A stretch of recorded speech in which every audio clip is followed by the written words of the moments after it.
Hello adventurers, I'm Gray, and a while back I did an analysis video of the Hytale announcement trailer. And it was very in-depth and also very long, about an hour 30 long in fact. And I know that that is a bit too long for quite a few people on YouTube, so rather than force you to have to watch that whole thing in order to get all the info about Hytale, I'm going to be pointing out 10 of the more important finds that I found throughout that analysis.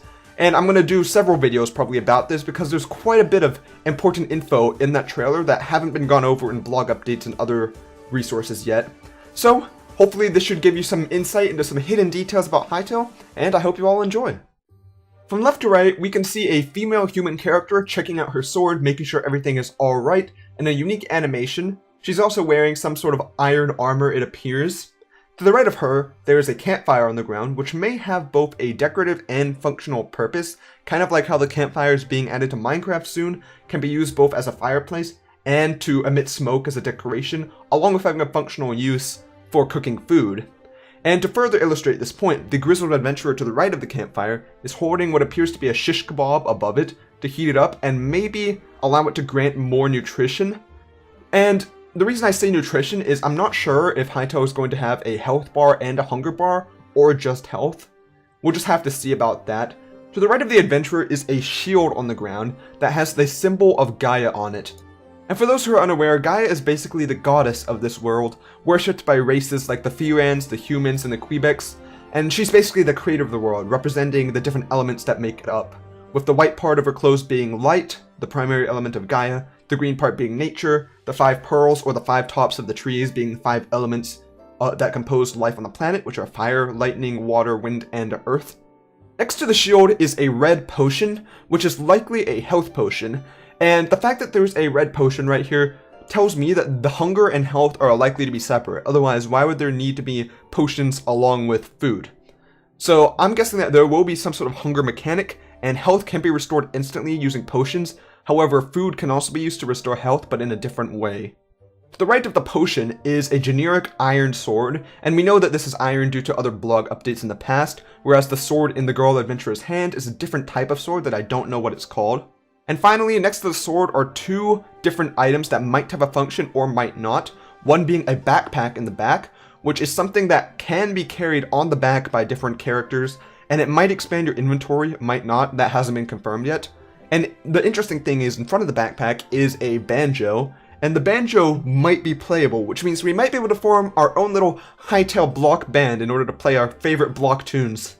The next scene is of a farm, showing off several crops that will be in the game, starting with carrots, where you can see their orange tops and green tufts sticking out. You have to be careful because some wascally wabbits might be going after them. Next to the carrots there are eggplants because, hey, LMAO, I want to die. And then there is cabbages next to the eggplants. Next on the far right, we can see some pumpkins growing in a little patch. And I don't know if you'll be seeing any great pumpkins here or if it'll be protecting you from any endermen, but at the very least it'll be a nice crop for cooking. And at the back we can see a wheat field growing, which could be used for making things like bread or could be used to feed animals, I don't know. 2 interesting crops being grown here are the cotton plants and the sunflowers, because both of these generally don't have a food purpose. While sunflower seeds can be used as bird food or you can even eat them yourself, cotton plants are only really used for textiles, so they might have purposes beyond just cooking and things like that. Based on the variety of crops here though, I'd venture that there will be cooking in the game and you can use it to make a variety of different foods, which I'll have more info on that in a moment, we'll get to it. One little thing you might have glossed over is a cute little blue bird at the top right corner. I haven't seen anyone mention it anywhere, but this is a new bird type that hasn't been officially revealed in a blog, and it's just a nice little blue bird that adds more variety to the bird species in the game. In the first showcase of mining, you can see 2 different types of ores, one being a brownish one, and one being a more white, silvery type ore in the background. And I believe that these 2 ores are copper and iron, due to the fact that 4 different ore types were revealed in concept art, being copper, iron, thorium, and cobalt, and copper and iron colors match the 2 ores shown on the screen very well, leading me to believe that they are those ores. Inside of this house here, we can see at least 5 different stations that I believe will be functional stations rather than just decorative. From right to left, those are the anvil, which I believe will be called the armory, and that is because in a blog post about Hytale's UI, they did show a UI section of where you make weapons and armor and things like that. And in the crafting section, it had a symbol that looked like an anvil. So I think the anvil will be what you use in order to craft different weapons and armor, mold your metals and stuff like that, since he's forging a sword on it with a hammer, which I don't believe I pointed out that hammer before, but that might be a forging hammer, I'm not sure. To the left of the anvil is a different table called the workbench, or a weapon bench in this case, which can be used to craft a range of melee and ranged weaponry. The knowledge of new weapon categories and weapons can be found scattered throughout the world. This may seem quite similar to the anvil shown earlier. However, while they didn't go into the differences between them too well in the UI blog post update, I believe the workbench will be more generally used to make basic weapons and armor and things like that, whereas the anvil can be used to use custom parts and experimentation to create unique weapons with different effects and things like that. So it's a more in-depth way to make powerful weapons compared to the workbench. Next to the crafting station is a chest that is obviously going to be used to store a variety of objects. Who knows how many inventory slots it'll hold, but hopefully it's a good amount. Beside the chest is a potion brewing station, which is used to, of course, make a variety of potions, such as the green one that's next to the girl there, or the red potion we saw earlier. To the far left is the cooking station, or perhaps a stove and an oven, where you make all sorts of different foods, perhaps using the crops that were shown off earlier, along with the apple that's on the table. And my guess is that this game is going to have a cooking mechanic, where if you combine foods in the correct way, you can make some nice new foods that heal you different amounts or provide some more nutrition than other ones. This scene clearly shows an owl, but that's not what I want us to focus on. If you pay attention to these two human characters running around, they are carrying things on their backs. Which means that there might be a variety of different tools and different things you can put on your back and might have a use in the wild. For example, the guy in the front is carrying a backpack on him, which, as I mentioned before, could expand his inventory space. That's the most likely thing it would do. Whereas the girl behind him is carrying a quiver, which might allow you to carry more arrows than you normally could in your backpack. Now, we've all seen this area. It's a forest, right? But what I really want you to pay attention to are the creatures in it and the location. Because if you look on the ceiling here, you can see stalactites coming from the ceiling, which means that we are underground. To be specific, we are underground in Zone 4, which is basically the hot lava-based zone. But underneath the hot surface, there are jungles and water and civilizations.